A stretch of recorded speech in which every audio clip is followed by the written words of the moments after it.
Hello everyone, आपका स्वागत है प्रिया अफसाना मोरालिटी चैनल पर। आज हम करने वाले हैं ग्रामर का बहुत ही इम्पॉर्टेंट टॉपिक प्रीपोजिशन, और ये सभी के लिए बहुत इंपॉर्टेंट है। अगर आप स्टूडेंट हैं, अगर आपके क्लास में ग्रामर अभी तक आ रही है, या फिर किसी भी गवर्नमेंट आप जॉब की प्रिपरेशन कर रहे हैं, कोई भी कॉम्पिटिटिव एग्ज़ाम की प्रिपरेशन कर रहे हैं, तो प्रीपोजिशन सबसे ज़्यादा पूछा जाता है।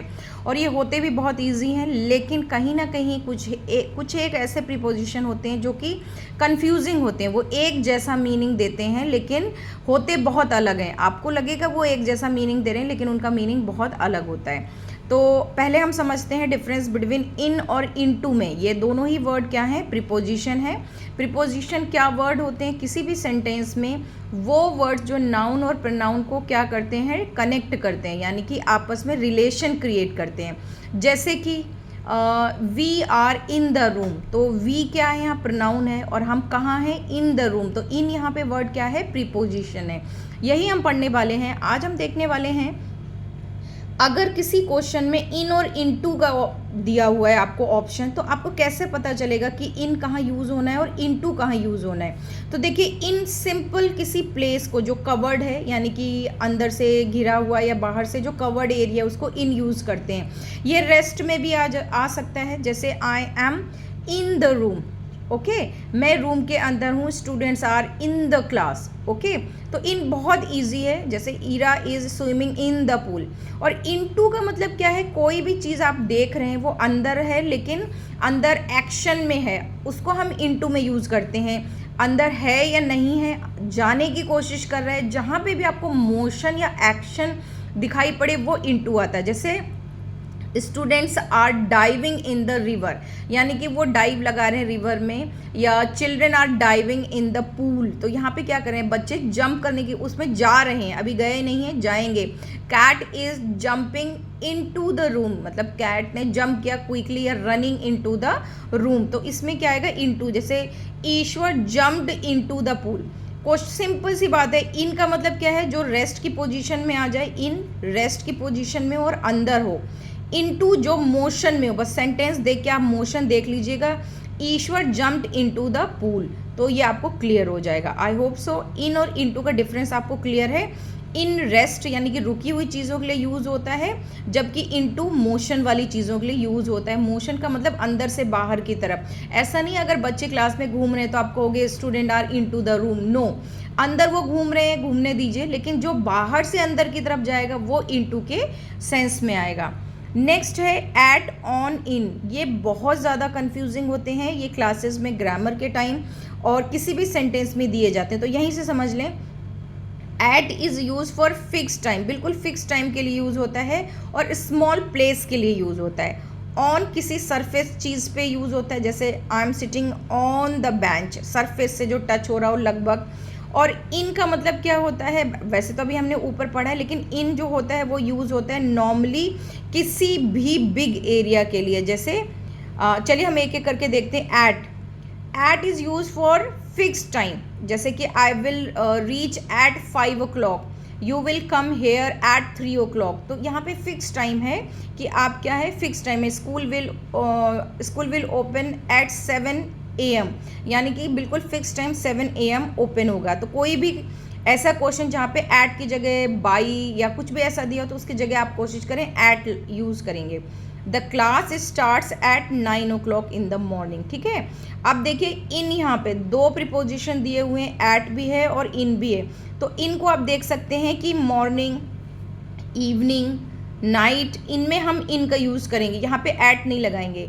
जो बड़ा टाइम है और बड़े टाइम में आपको पता नहीं है किस टाइम की बात हो रही है, क्योंकि मॉर्निंग कोई ऐसा तो नहीं है कि 5 o'clock ही मॉर्निंग है।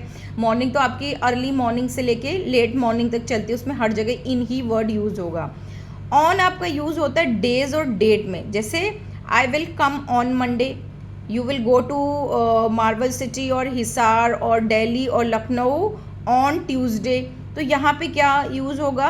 ऑन वर्ड यूज़ होगा। डेट के लिए your birthday will come on 6 अप्रैल, तो यहाँ पे डेट के लिए भी क्या हो गया? ऑन यूज़ हुआ है। ध्यान रखिए, एट फिक्स टाइम के लिए at 7 o'clock, at 6 o'clock, at 5 o'clock।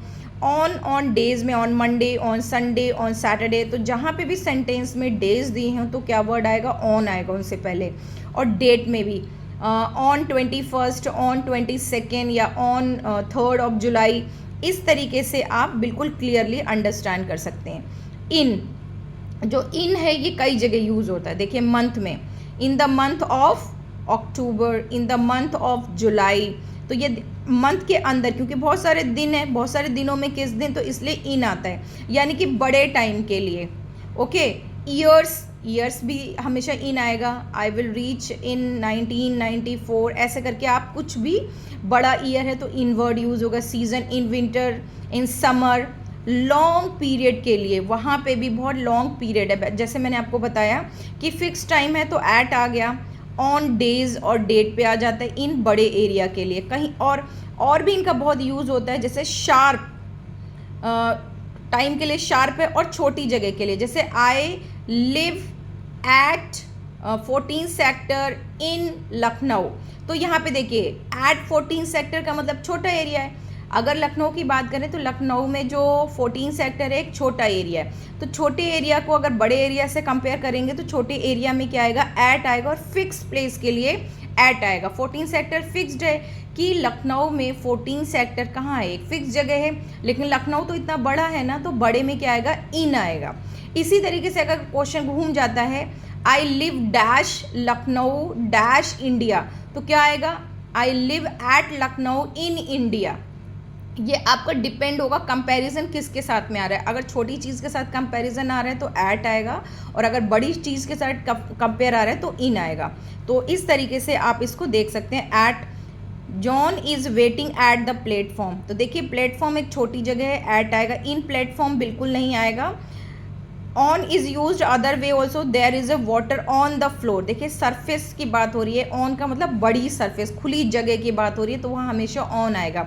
जैसे खुली सरफेस होती है चटाई, we are sitting on the mat, तो ये खुली है। और बंद जो कवर थोड़ा होता है, चाहे थोड़ा ही कवर हो, उसमें इन आता है।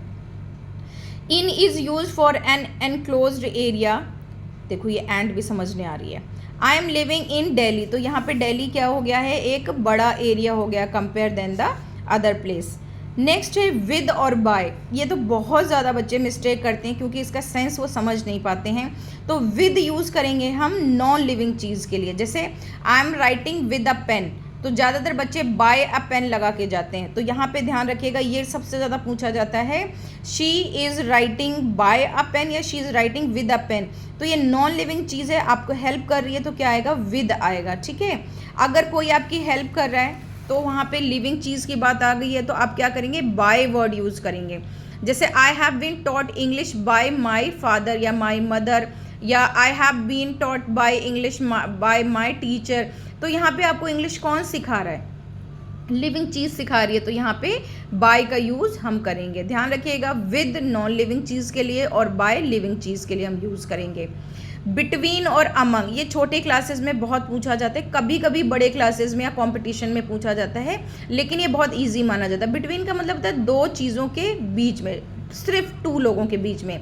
जैसे I have distributed toffee to Ram and Shyam, तो यहाँ पे राम एंड श्याम को दिया है, तो इसको कैसे आप करोगे, I gave toffee between Ram and Shyam, यानी कि बंटवारा कोई भी हुआ है तो वो दो लोगों के बीच में हुआ है। There was a car between two trucks, यानी कि दो ट्रक जा रहे हैं, उसके बीच में कार जा रही, बिल्कुल क्लियर है। तो बिटवीन दो के बीच में, जैसे Ram is sitting between Harish and Shyam, यानी कि हरीश और श्याम के बीच में राम बैठे हुए हैं, तो ये दो लोगों के बीच की बात को हम बिटवीन वर्ड यूज़ करते हैं। और इसके उल्टा अमंग होता है, अमंग का मतलब होता है मोर देन टू। ध्यान रखिएगा, मोर देन टू, जैसे बहुत सारे बच्चे बैठे हुए हैं तो आपको कोई चीज़ डिस्ट्रीब्यूट करनी है, तो आप क्या वर्ड यूज़ करोगे, अमंग वर्ड यूज़ करोगे। जैसे Sohan equally distributed chocolates among his 4 sons, यहाँ पे दो से ज़्यादा हैं तो यहाँ पे अमंग वर्ड यूज़ हो गया है। अगर सोहन हैज़ डिस्ट्रीब्यूटेड चॉकलेट, दो हैं तो बिटवीन राम एंड श्याम, यानी कि दो लोगों का नाम भी दे दिया जाता है बिटवीन में। तो ये बहुत छोटी क्लासेस में पूछा जाता है, चाहे आप सेकंड, मतलब ग्रामर जो आपकी स्टार्ट होती है वो सेकंड या फर्स्ट से ही स्टार्ट हो जाती है, तो वहाँ पे ये वर्ड्स आने स्टार्ट हो जाते हैं। अगर आपको ये नहीं आते तो सोचिए कितना ग्रामर ईजी पार्ट होता है आपकी लैंग्वेज का, बट फिर भी नहीं आता है, कहीं ना कहीं ये गलती है। बिसाइड और बिसाइड्स में भी बहुत बहुत ज़्यादा बच्चों को प्रॉब्लम होती है और ये कन्फ्यूज़न के लिए दिया भी होता है। तो देखिए जो बिसाइड वर्ड होता है वो नेक्स्ट के लिए यूज़ होता है, जैसे कि आपके आसपास, घर के आसपास नेक्स्ट हाउस भी हो सकता है, लेफ्ट में भी हो सकता है, राइट में भी हो सकता है, वहाँ पे हम बिसाइड वर्ड यूज़ करते हैं। जैसे Raghu's house is beside his office, तो वो उसके बिसाइड में ही उसका घर है। कहने का मतलब है रघु का जो घर है उसके ऑफिस के नज़दीकी है, तो नज़दीक में यहाँ पे साथ साथ वर्ड यूज़ करेंगे। कभी कभी आपने बिसाइड देखा होगा कि railway track is beside the road, यानी कि उसके साथ साथ में ही जा रहा है, चाहे लेफ्ट जा रहा है, राइट जा रहा है, बिसाइड में जा रहा है। अब बिसाइड्स का मतलब होता है कि के अलावा, के अलावा का मतलब अधिक, मोर के टर्न में। जैसे beside T I have coffee also, मतलब उसके साथ साथ मेरे पास कॉफ़ी भी है, ज़्यादा के सेंस में आएगा। Besides a pair of jeans Pratik also bought a shirt, यानी कि जीन्स के अलावा वो शर्ट भी ले आया। तो बिसाइड का मतलब बिल्कुल अलग सेंस में आएगा। देखिए आप ये वर्ड तो नहीं यूज़ कर सकते Raghu's house is besides his office, नहीं, के अलावा तो कोई सेंस नहीं बन रहा, तो ध्यान रखिएगा। बिसाइड का मतलब होता है नेक्स्ट, जब भी नियर जैसी फीलिंग आए आपको, पास में, तो वर्ड बिसाइड यूज़ होगा, जबकि बिसाइड्स के अलावा मोर के उसमें आएगा आपके सेंस में। फ्रॉम, सिंस, फॉर, ये तो आपका कहीं ना कहीं जब आप टेंसेस करते हैं तो भी ये बहुत बड़ा रोल प्ले करता है, और ये कहीं ना कहीं बच्चे बहुत ज़्यादा कंफ्यूज हो जाते हैं। फ्रॉम के सेंस में क्या आता है, जैसे कोई चीज़ आपको दे रखा है ड्यूरेशन में कब से कब तक। तो देखिए I work in my office from 9 to 5, तो देखिए इसमें टाइमिंग की बात हो रही है, ध्यान रखो, फ्रॉम 6 to 9, कोई भी ऐसा टाइम है जिसमें दो टाइम की बात हो रही है, एक टाइम शुरू हो रहा है और जहाँ तक ख़त्म हो रहा है, वहाँ पे फ्रॉम वर्ड यूज़ होगा। फ्रॉम 4 o'clock to 6 o'clock, ठीक है, तो यहाँ पे क्या आएगा, फ्रॉम वर्ड यूज़ होगा। सिंस बिल्कुल फिक्स्ड चीज़ों के लिए होता है, जब आप बहुत श्योर हैं तभी सिंस होगा, या आपके जितने भी प्रेजेंट परफेक्ट कॉन्टिन्यूअस हैं या पास्ट परफेक्ट कॉन्टिन्यूअस हैं, इनमें हमेशा सिंस का यूज़ और फॉर का यूज़ दिया जाता है। तो ये आपके टेंसेस के लिए भी बहुत इंपॉर्टेंट है। From, I hope you are clear, कि जिसमें टाइम एक जगह से शुरू होकर दूसरी जगह तक ख़त्म होने की बात होती है, वहाँ फ्रॉम का दिया होता है। सिंस का मतलब क्या होता है, जहाँ पे बिल्कुल फिक्स है, जैसे कि आप I have been living here since 1994, तो यहाँ पे फिक्स है कि भाई हम यहाँ जब से जब तक रह रहे हैं, तब नहीं, मतलब कब से आप स्टार्टिंग से रह रहे हैं। Since is use for point time for a particular time और मॉर्निंग। देखिए मॉर्निंग में भी सिंस यूज होता है, जैसे I have been studying since morning, यानी कि मैं मॉर्निंग से पढ़ रही हूँ। I have been cooking since evening, मैं शाम से खाना बना रही हूँ। तो ये इस तरीके से आप अपना सेंटेंस बना सकते हैं, मॉर्निंग के लिए, इवनिंग के लिए, मंडे हो गया। जैसे देखिए पूरे दिन में फिक्स चीज़ें क्या होती हैं, मॉर्निंग, आफ्टरनून और इवनिंग, नाइट। इसी तरीके से वीक में फिक्स क्या होते हैं, दिन होते हैं, मंडे, ट्यूसडे, वेडनेसडे, ठीक है। और इसी तरीके ईयर में, जैसे पूरे ईयर में क्या फिक्स होते हैं, उनके पर्टिकुलर 2016, 15, तो इन सब में जहाँ फिक्स चीज़ें होती हैं हम सिंस वर्ड का यूज़ करते हैं, ध्यान रखिएगा। अभी भी देख लीजिए जो टाइम होता है 1 hour 2 hour, इनके लिए नहीं, आपको कहाँ यूज़ करना है, मॉर्निंग के लिए, इवनिंग के लिए, मंडे, कोई इवनिंग का मतलब है नाइट में भी। अब लास्ट में है फॉर, बिल्कुल अपोजिट है सिंस का, जब कोई चीज़ फिक्स ना हो लेकिन टाइम की बात की जा रही हो, वहाँ पे फॉर वर्ड हम यूज़ करेंगे। जैसे आई एम स्टडिंग, मैं स्टडी कर रही हूँ, यहाँ पे सिंपल सेंस में भी, तो यहाँ सिंस वर्ड बिल्कुल यूज़ नहीं होगा, फॉर आ जाएगा। डेज़ के लिए मैंने आपको बताया, डेज़ में जैसे 2 days, 3 days, 4 days, भाई कौन से डेज़ आपको ये नहीं पता है ना, तो क्या आएगा, फॉर आएगा। मंथ भी आपको क्लियर नहीं है किस ईयर की बात हो रही है, वहाँ पे भी आपका क्या आ जाएगा, फॉर। ईयर, जैसे I have been living here for 2 years, 2 सालों से रह रही हूँ, कौन से 2 साल, किस ईयर वाले, तो फिक्स नहीं है। तो इस तरीके के वो सभी वर्ड्स जहाँ पे आपको बिल्कुल भी श्योरिटी नहीं है, वहाँ फॉरवर्ड यूज़ होगा। और ये तो ग्रामर में, क्लासेस में, अगर आप किसी भी क्लास में हो ज़रूर पूछा जाता है। एगो एंड बिफोर, तो एगो जैसे आपने स्टोरियों में ज़्यादातर पढ़ते होंगे, तो यहाँ पे अगो, बहुत से लोग एगो और अगो दोनों ही करेक्ट हैं, जो भी प्रोनाउंसिएशन आप फॉलो कर रहे हैं। तो अगो एक कहते हैं ना प्रॉपर बात के लिए वर्ड यूज होता है, जैसे ago is use to refer past event while before is use to events, कोई घटना घटी होगी, ठीक है, 2 years ago, ओके, कोई भी एक ऐसी चीज़ हुई है। राधिका मेट मी इन दिल्ली 2 years ago, ठीक है भाई, मिली थी। लेकिन बिफोर क्या होता है, 2 इवेंट्स का सेंस देता है। 2 इवेंट्स का मतलब 2 घटनाएं आपस में कहीं ना कहीं जुड़ी होंगी। जैसे द पेशेंट हैड डाइड, ठीक है भाई, पेशेंट है बेचारा, मर गया। बिफोर डॉक्टर अराइव, तो यहाँ पे आपको 2 वर्ब भी दिख रही हैं, यानी कि 2 घटनाएं हुई। डॉक्टर अराइव, डॉक्टर पहुँच गए, उससे पहले ही मरीज मर चुका था। तो यानी कि यहाँ पे किसकी बात हो रही है, बिफोर की बात हो रही है। तो आप ध्यान कर लें, सेंटेंस देखते ही आप पता कर लेंगे जब किसी एक घटना की बात पास्ट में हो रही है तो अगो वर्ड यूज़ होगा, और जहाँ पे 2 सेंटेंस रिलेट हो रहे हों तो वहाँ पे बिफोर का यूज़ होगा। The patient had died before doctor arrived. I have finished my homework before mother has come, यानी कि मम्मी के आने से पहले ही मैं अपना काम कर चुकी थी। टू और टूवर्ड्स, तो टू देखिए, टू का मतलब होता है किसी चीज़ या पर्टिकुलर जगह के लिए हम जैसे वर्ब में भी यूज़ करते हैं। टूवर्ड्स का मतलब होता है उसकी तरफ, ओके, जैसे towards you, I am sitting towards, तुम्हारी तरफ फेस करके बैठी हूँ। Rahul is going to station, तो देखो यहाँ पे देखिए, to is use to refer destination. Destination का मतलब कहाँ जा रहे हो, I am going to home, तो होम क्या है, destination. You are going to school, तो यहाँ पे डेस्टिनेशन क्या है, school.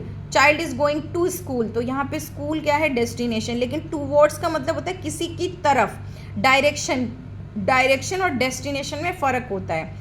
Sarika is going towards the airport, यानी कि अभी एयरपोर्ट की तरफ जा रही है, ठीक है, उसकी डायरेक्शन की बात हो रही है।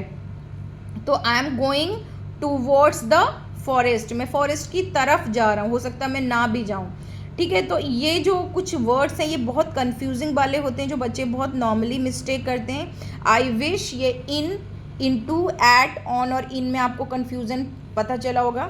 सबसे ज़्यादा जो पूछा जाता है इट, ऑन और इन, इसको एक बार दोबारा से ध्यान से देख सकते हैं आप, सुन लीजिएगा 1-2 बार। और बहुत ज़्यादा जो बच्चे कंफ्यूज रहते हैं फ्रॉम, सिंस और फॉर में, छोटे क्लासेस में ज़्यादातर बिटवीन, बिसाइड्स, बिसाइड और टू, टूवर्ड्स, विद और बाय, ये ज़्यादा पूछे जाते हैं। वैसे तो प्रीपोजिशन सभी के लिए बहुत इंपॉर्टेंट हैं।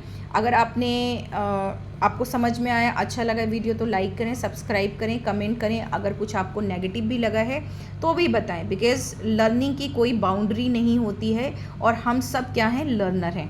Thank you, have a nice day.